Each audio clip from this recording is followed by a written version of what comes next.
عرض کرتا یا رسول اللہ صلی اللہ علیہ وسلم، میرا ایک بھائی ہے جو آپ کی بارگاہ میں بیٹھا ہوتا ہے، علم دین سیکھتا ہے، پڑھتا ہے،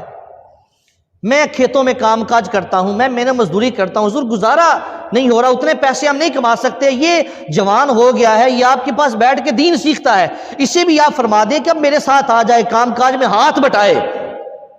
میرے ساتھ کام کرے آ کے۔ نبی پاک علیہ السلام نے فرمایا لعلک ترزق بہ،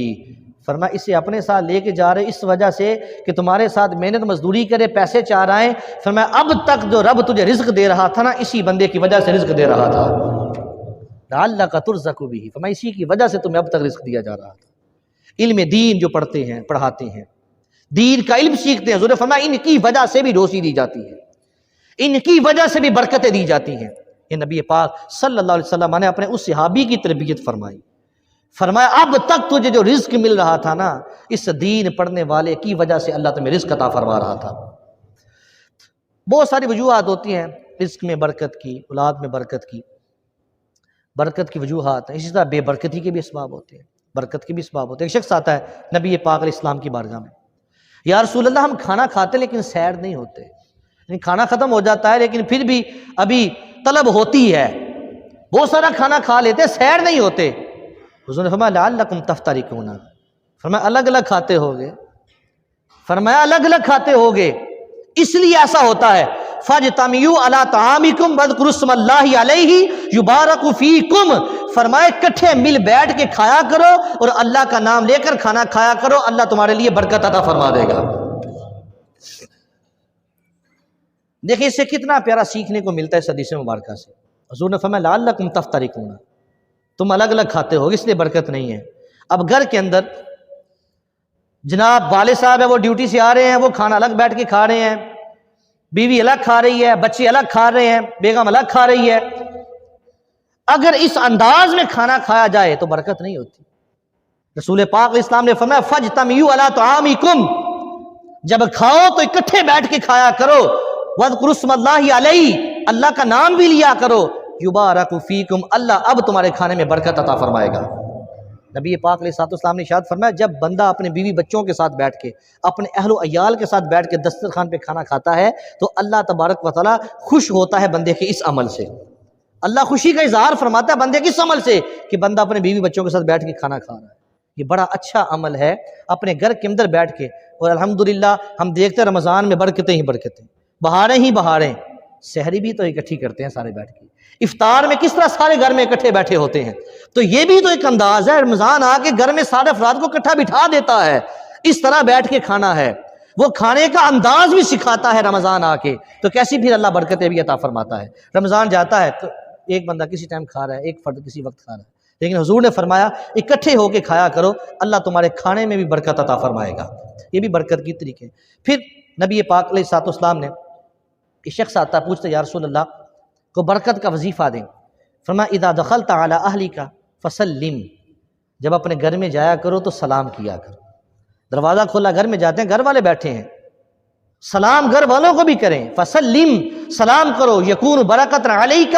وعلی اہل بیتک، اللہ تجھے بھی برکت دے گا، تیرے گھر والوں کو بھی برکت عطا فرمائے گا، برکتیں ملیں گی۔ جو گھر میں داخل ہوتے ہوئے سلام کرے، علماء نے وظیفہ بھی لکھا کہ حضور نے فرمایا گھر میں داخل ہو سلام کرو، اور آگے سورہ اخلاص پڑھو، اللہ تمہارے رزق میں برکت دے گا۔ تو یہ برکت کے وظائف نبی پاک صلی اللہ علیہ وآلہ وسلم نے ارشادات فرمائے۔ اور بے برکتی کی وجوہات کیا ہیں؟ خرید و فروخت میں جھوٹ بولنا، جھوٹ بول کے چیز بیچنا، جھوٹی قسمیں کھانا، جو آگے حدیث میں برکت آ رہی ہیں۔ اللہ خود فرماتا ہے وَمَا أَصَابَكُم مِّن مُّصِيبَةٍ فَبِمَا كَسَبَتْ أَيْدِيكُمْ وَيَعْفُو عَن كَثِيرٍ، فرمایا جو کچھ بھی تمہیں برائی پہنچتی ہے تمہارے اپنے ہاتھوں کے کرتوت ہوتے ہیں، بہت کچھ تو وہ معاف کر دیتا ہے، بہت ساری خطائیں تو رب بخش دیتا ہے، معاف کر دیتا ہے۔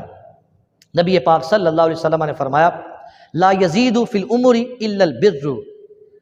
فرمایا نیکی کی وجہ سے بندے کی عمر میں بھی اضافہ کیا جاتا ہے، یہ بھی برکت ہے۔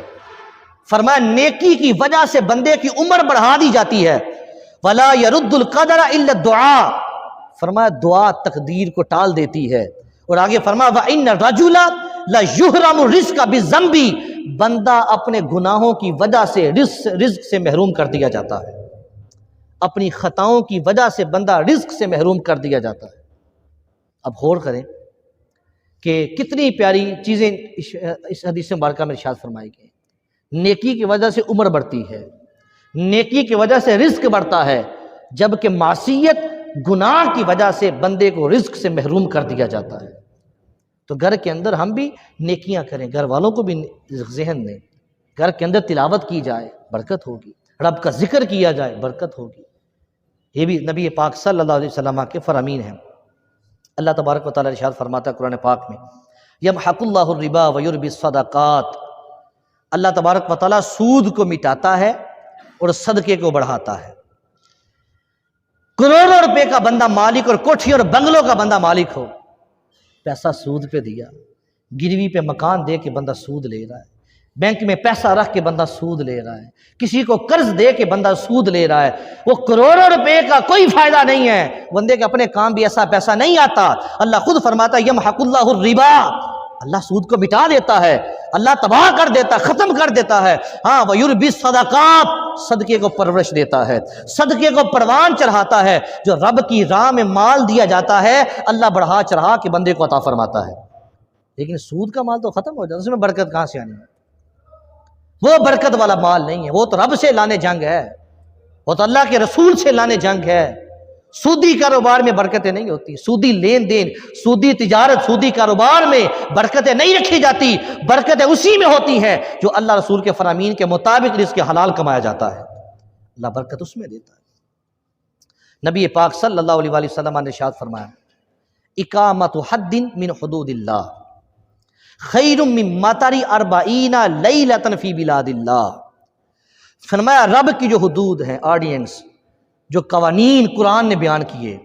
زنا پہ کوڑوں کی سزا ہے، رجم کا حکم ہے، شراب پر سزائیں ہیں، چور کے ہاتھ کٹنے پر جو سزائیں شریعت دی ہیں، ایک ناحق قتل کے اوپر جو قتل کے بدلے قتل کا ارشاد فرمایا گیا، جو حاکم اسلام جو سزائیں نافذ کرے گا، نبی پاک صلی اللہ علیہ وسلم نے ارشاد فرمایا اقامت حد من حدود اللہ خیر من مطر 40 لیلۃ فی بلاد اللہ، رب کی حدود میں سے کسی ایک حد کا نفاذ کر دینا، فرمایا شہروں میں 40 راتیں بارش برسنے سے زیادہ برکت کا باعث بن جاتا ہے۔ 40 راتیں بارش برسے وقتاً فوقتاً، جب بارش چاہیے جس کی حاجت ہے،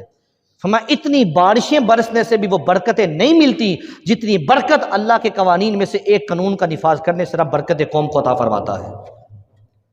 جتنا مرضی زور لگائی جائیں میرا معاشرہ ٹھیک ہو جائے، قوم ٹھیک ہو جائے، تو بڑے بڑے بیانات دی جائیں بیٹھ کے ٹی ویوں پہ، پارلیمنٹ میں، اسمبلیوں میں، لیکن جب حدود اللہ کا نفاذ نہیں ہے ملک میں برکت نہیں آ سکتی۔ رسول خدا صلی اللہ علیہ وآلہ وسلم نے ارشاد فرمایا رب کے حدود میں سے ایک حد کا نفاذ کر دینا، فرمایا اتنی راتیں بارش بھی برسے، فرمایا ان سب سے بہتر یہ ہے قوم کے لیے برکت کا باعث یہ چیز بن جاتی ہے۔